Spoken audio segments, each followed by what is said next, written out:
പിണറായി വിജയൻ അധികാരത്തിൽ വന്നതിന് പിന്നാലെ ഒരു പ്രസ്താവന ഇറക്കിയിരുന്നു. ഓരോ ഫയലും ഓരോ ജീവനാണ്, അതിന് ഈ ഉദ്യോഗസ്ഥർ വളരെയധികം പ്രാധാന്യം നൽകണമെന്ന രീതിയിൽ അദ്ദേഹം പറഞ്ഞു. പിന്നീട് അത് നടപ്പിലാക്കാൻ കഴിഞ്ഞിട്ടില്ല. കേരളത്തിന്റെ സ്ഥിതിയാണോ അദ്ദേഹത്തിന്റെ കഴിവുകേടാണോ എന്ന് നമുക്കറിയില്ല. എന്തായാലും അത് നടപ്പിലാക്കാൻ, അങ്ങനെ ഒരു രീതി നടപ്പിലാക്കാൻ ഇപ്പോൾ മോദി ഇറങ്ങി തിരിച്ചിട്ടുണ്ട്. അദ്ദേഹം ഇറങ്ങി തിരിച്ചാൽ എന്തായാലും നടന്ന് കാണിച്ചിട്ടുണ്ട്, നടക്കും എന്നാണ് ഉറപ്പ്. എന്താണ് പുതിയ വിവരങ്ങൾ? എന്താണ് മോദി ഇറങ്ങി തിരിച്ചിട്ടുള്ളതല്ല. മോദി ആദ്യമേ തൊട്ട് അഴിമതി രഹിത ഭരണ സംവിധാനമായിട്ടാണല്ലോ മുമ്പോട്ട് വന്നത്. ഈ 10 കൊല്ലത്തിന് 11ാമത്തെ കൊല്ലമാണ്. കേന്ദ്ര ഗവൺമെന്റ് ഭാഗത്തുനിന്ന് ഒരു അഴിമതി ആർക്കും റിപ്പോർട്ട് ചെയ്യാൻ പറ്റുന്നുണ്ടാവുന്നില്ല.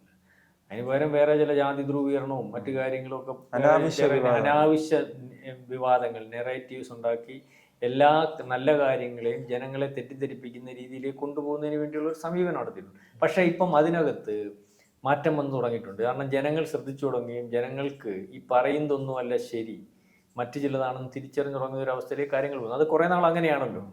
അപ്പം പിണറായി വിജയൻ സദുദ്ദേശത്തോടു കൂടി പറഞ്ഞതാണ്. അദ്ദേഹം ആദ്യ അധികാരത്തിൽ വന്ന് പറഞ്ഞു, നിങ്ങളുടെ ഓരോ ഉദ്യോഗസ്ഥന്മാർ, നിങ്ങളുടെ മുമ്പിൽ വരുന്ന ഓരോ ഫയലുകളും ഓരോ ജീവിതങ്ങളാണ്, അത് വെച്ച് താമസിപ്പിക്കരുത്. പക്ഷേ കേരളത്തിൽ അദ്ദേഹം അത് പറയുമ്പോഴും അതിനുവേണ്ടി പലവട്ടം ശ്രമിച്ചപ്പോഴും കേരളത്തിലെ ഉദ്യോഗസ്ഥ വൃന്ദത്തിൻ്റെ ഒരു ധാർഷ്ട്യവും അല്ലെങ്കിൽ അവർ അധികാരത്തെ എങ്ങനെ ഉപയോഗിക്കുന്നുള്ളതിൻ്റെ ഒരു രീതിയുമാണ് നമുക്ക് കാണാൻ സാധിക്കുന്നത്. ഒരു വ്യത്യാസവും വരുത്തിയിട്ടില്ല.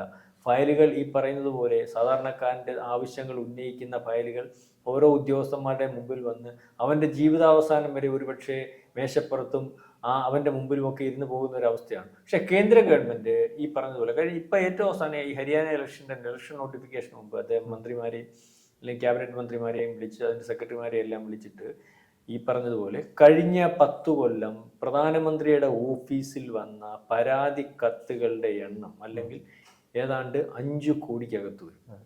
മനസ്സിലാവുന്നുണ്ട്? അതായത് അതിനു മുമ്പുള്ള മൻമോഹൻ സിംഗിന്റെ അല്ല, അത് അങ്ങനെ ഒരു കാരണം വരാനേ ഈ കേരളത്തിൽ ഉൾപ്പെടെ ജനങ്ങളെ മനസ്സിലൊരു തോന്നലുണ്ട്, മോദിക്ക് ഇതേപോലെ കത്തെഴുതിയാൽ മറുപടി കിട്ടും, അതിലൊരു തീരുമാനം ഉണ്ടാകും. ഞാൻ പറഞ്ഞു വരാം, അത് തന്നെയാണ് മോദി പറഞ്ഞത്. അപ്പം അതിനു മുമ്പത്തെ മൻമോഹൻ സിംഗിന്റെ കാലത്ത് ഏതാണ്ട് ഈ 10 കൊല്ലം വെറും 5 ലക്ഷം കത്തുകളാണ്. അതായത് പ്രധാനമന്ത്രിയുടെ ഓഫീസിൽ ഒരു കത്ത് അയച്ചാൽ സാധാരണ 15, നമുക്കറിയാം ഏറ്റവും കുറഞ്ഞതെന്ന് പറഞ്ഞാൽ 15 പൈസ കാർഡാണ്.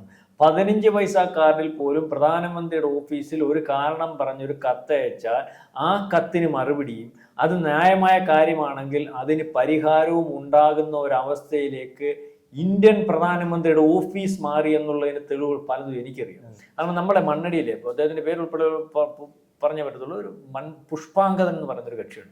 പുള്ളി പൊതുപ്രവർത്തനം 1-2 പ്രാവശ്യം പഞ്ചായത്ത് മെമ്പറൊക്കെ ആയിട്ടുള്ള ആളാണ്. പുള്ളി ഈ എന്ത് കാര്യം കണ്ടാലും ഇങ്ങനെ അത് ന്യായമില്ലാത്ത കാര്യത്തിനകത്ത് പുള്ളി ഒരു അനീതി ഉണ്ടെങ്കിൽ അതൊക്കെ പരസ്യമായിട്ട് പറയുകയും അല്ലെങ്കിൽ ചില അദ്ദേഹം ഒരു പ്രാവശ്യം നമ്മളൊന്നും ഇന്ന് ശ്രമിച്ചിട്ടില്ലെങ്കിൽ 1-2-3 കാര്യങ്ങൾക്ക് ഡയറക്റ്റ് ഓഫീസിന് കത്തെഴുതി.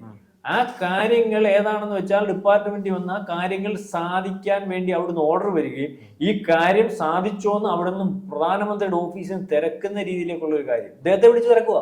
ഒന്നാലോചിച്ച് നോക്കി, 140 കോടി ജനമുള്ള ഇന്ത്യ മഹാരാജ്യത്ത് ഒരു പ്രധാനമന്ത്രിയുടെ ഓഫീസ് വിചാരിച്ചാൽ എല്ലാ ജനങ്ങളുടെയും കാര്യങ്ങൾ ഏറ്റെടുക്കാൻ സാധിക്കും, അല്ലെങ്കിൽ അതിന് തീരുമാനിച്ചാൽ സാധിക്കുമ്പോൾ തെളിവാണല്ലോ നരേന്ദ്രമോദിയുടെ കാര്യം. അപ്പൊ ഞാനീ പറഞ്ഞത് ഹരിയാന തെരഞ്ഞെടുപ്പിന്റെ നോട്ടിഫിക്കേഷൻ മുമ്പ് പ്രധാനമന്ത്രി മന്ത്രിമാരെ വിളിച്ച് അല്ലെങ്കിൽ ക്യാബിനറ്റ് അതിന് ഉത്തരവാദിത്തപ്പെട്ട സെക്രട്ടറിമാരെ വിളിച്ച് ഇതുപോലെ കാര്യമുണ്ട്, ജനം നമ്മൾ പ്രതീക്ഷയിലാണ്, അവരുടെ കാര്യങ്ങൾ നടത്തുന്നതുകൊണ്ടാണ് അവർ ഡയറക്റ്റ് കത്തയക്കാനും ഓരോ മേഖലയിലും അവരുടെ പരാതികൾ ഈ ഉദ്യോഗസ്ഥന്മാരെയും അല്ലെങ്കിൽ ജനപ്രതിനിധികളെയും വിളിച്ചറിയിക്കാനും അല്ലെങ്കിൽ ഇത്തരത്തിൽ തീരുമാനിക്കുന്നത്. അതുകൊണ്ട് വളരെ പെട്ടെന്ന് തന്നെ തീരുമാനങ്ങൾ ഉണ്ടാവണം.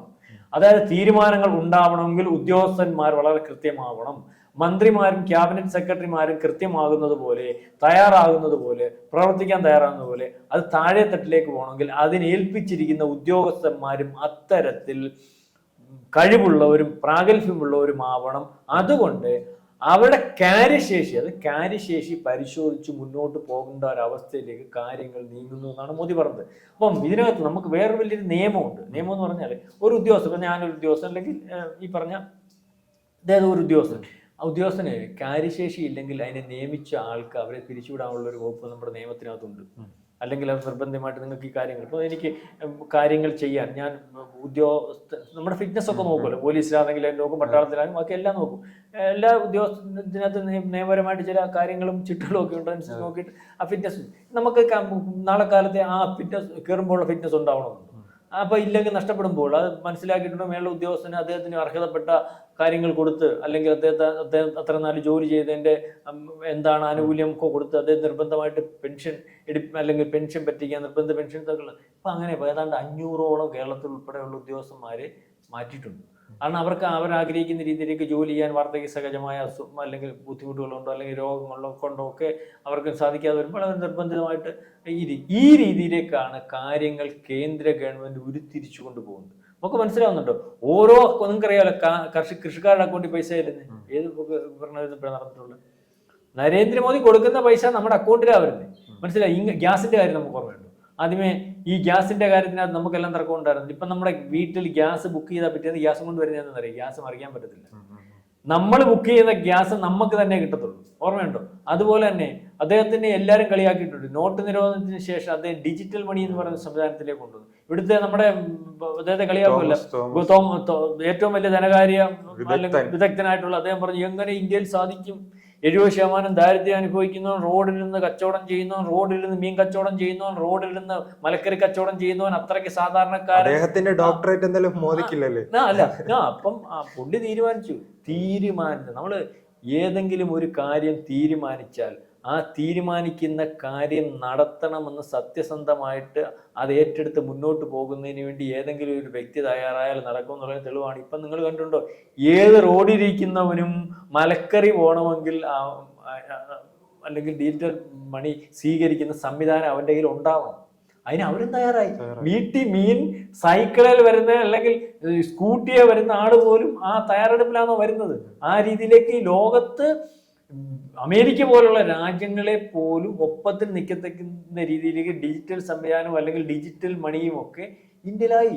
അല്ലെങ്കിൽ ലോകത്തെ വികസിത രാജ്യങ്ങൾ പലതും കഴിഞ്ഞ ദിവസം നമ്മുടെ ഇവിടെ ചില ഈ ഡിജിറ്റൽ മണിയുടെ ഡീറ്റെയിലിംഗ് എടുക്കാൻ വേണ്ടി വേറെ രാജ്യങ്ങളിൽ വന്നതൊക്കെ നമ്മൾ കണ്ടതല്ലേ. അപ്പം ഈ രീതിയിലേക്കാണ് കാര്യങ്ങൾ. ഞാനീ പറഞ്ഞത് പിണറായി വിജയൻ ഇപ്പൊ അദ്ദേഹം ഏതാണ്ട് 10 കൊല്ലത്തിലേക്ക് അടുക്കും, ഇദ്ദേഹം 11ാം കൊല്ലത്തിലേക്ക് പോകും. പിണറായി വിജയൻ ഈ ആദ്യം പറഞ്ഞപ്പോൾ സത്യസന്ധമായിട്ട് അല്ലെങ്കിൽ ഈ സാധാരണക്കാരന്റെ കാര്യങ്ങൾ തീരുമാനിക്കുന്നതിന് വേണ്ടി എടുത്ത ഒരു തീരുമാനം ഒരുപക്ഷെ ഇന്നും അദ്ദേഹത്തിന് വേണ്ട രീതിയിൽ നടത്താൻ ഉണ്ടെന്ന് തോന്നുന്നു. പിന്നീട് അതിനെ കുറിച്ച് അല്ല, അദ്ദേഹത്തിനോട് ആ അർത്ഥത്തിൽ സഹകരിച്ചു പോകുന്നതിന് ഉദ്യോഗസ്ഥന്മാർ തയ്യാറാവുന്നില്ല. തയ്യാറാവാത്തതിന്റെ കാര്യം എന്ന് പറഞ്ഞാൽ ആ ഉദ്യോഗസ്ഥന്മാർക്ക് അല്ലെങ്കിൽ ആ ഉദ്യോഗസ്ഥന്മാർക്ക് ആ ഭരണ സംവിധാനത്തിനകത്ത് അത്രയ്ക്ക് ഇൻഫ്ലുവൻസ് ചെലുത്താൻ പറ്റുന്ന രീതിയിലേക്ക് ചില കാര്യങ്ങളുണ്ട്.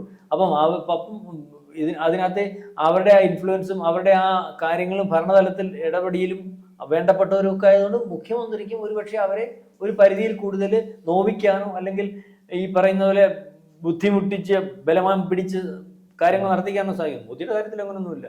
മോദി രാവിലെ 9:30 ഓഫീസിൽ വരും, 5 മണിക്ക് പോവും. അമ്മ മരിച്ചണൊക്കെ പോലും ശവസംസ്കാരം നടത്തിയിട്ട് 3 മണിക്ക് രാജ്യകാര്യത്തിന് ഇറങ്ങി വന്ന മനുഷ്യനാണ്. അപ്പൊ അദ്ദേഹത്തിന്റെ താല്പര്യം രാജ്യ താല്പര്യവും. കാരണം 3 മണിക്കൂർ മാത്രം ഉറങ്ങിയിട്ട് ബാക്കി അത്രയും സമയം ഈ രാജ്യത്തിന്റെ താല്പര്യത്തിന് വേണ്ടി കിട്ടുന്ന ശമ്പളവും പാരിതോഷികങ്ങളും ലേലം ചെയ്ത് സ്വന്തം രാജ്യത്തിന്റെ ഫണ്ടിലേക്ക് അല്ലെങ്കിൽ സാധാരണക്കാരന്റെ കൊടുക്കുന്ന ദുരിതാശ്വാസ ഫണ്ടിലേക്ക് വെക്കുന്ന ഇന്ത്യൻ പ്രധാനമന്ത്രിയാണ് മോദി. അപ്പൊ ആ ജോലി അങ്ങനെ ചെയ്യുന്ന ഒരാൾ. അതുപോലെ തന്നെ അമിത്ഷായും രാവിലെ 8:30 ഓഫീസ് വരും. നിങ്ങൾക്ക് അറിയാമോ? 8:30 ഓഫീസ് വന്നിട്ട് വീട്ടിൽ നിന്ന് ഭക്ഷണം കൊണ്ടുവരുന്നത്.